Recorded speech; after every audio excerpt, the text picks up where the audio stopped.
in Nairobi, the exercise was the same. We also saw leaders trying to mobilize people who have not registered as voters to go and do the same.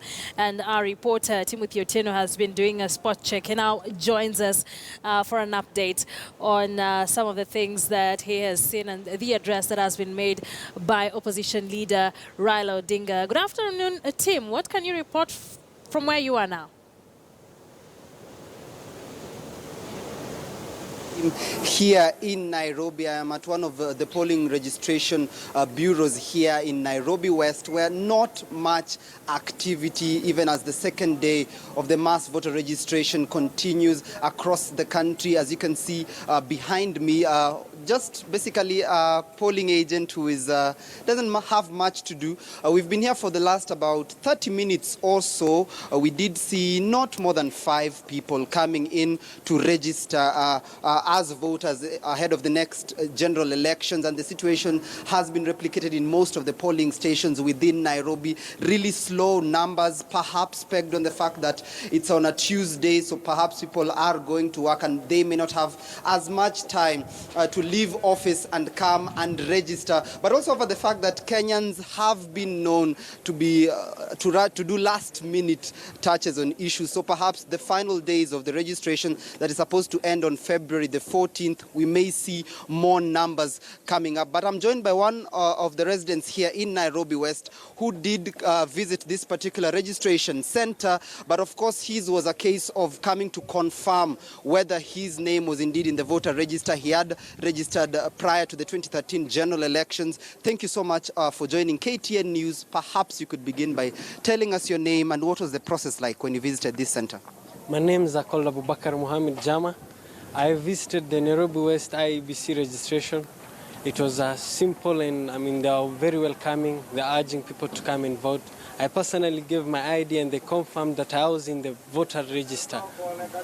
Perhaps how long did that process take, the confirmation process? 3 minutes to 4 minutes, something like that. 3 to 4 minutes. Perhaps if you could describe to some of the Kenyans who may want to know whether they are in the voter register, what does it take? What should you come to with? What should you come with to the station? And what are the modalities and the procedure generally? You should personally come with your identification card. Visit your nearest IEBC voter registration. They'll ask your names, confirm the picture, and they'll tell you if you are in the system, in the IEBC voter register. All right, thank you very much, sir. Of course, that's just one of the residents here in Nairobi West who did say that he came to confirm that his name was indeed in the register. He says he's a vying aspirant, I believe, for... I'm personally vying for the Nairobi West MCA. I'm asking all the youth of Nairobi West to come, cast their vote, because we want the voice of Kenyans to be heard. And the only place the voice of Kenyans can be heard is through the voter registration.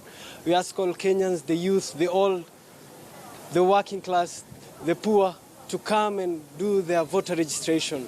All right, thank you very much and all the best in your aspirations. Of course, there a call for Kenyans to come out and register as voters. As it stands, the numbers are really, really low in this particular area. But of course, it's a 1-month process, so perhaps the tide may change. IEBC, of course, targeting about 6.1 million voters to be registered over the next 4 weeks or so. Of course, remembering that 9 million have their IDs but are yet to register. Will the IEBC meet its target? Remember, the last time they did this, they had targeted 4 million registered voters during phase 1 of the exercise, but they only managed a paltry 1.4 million registered voters. Perhaps will this time be different?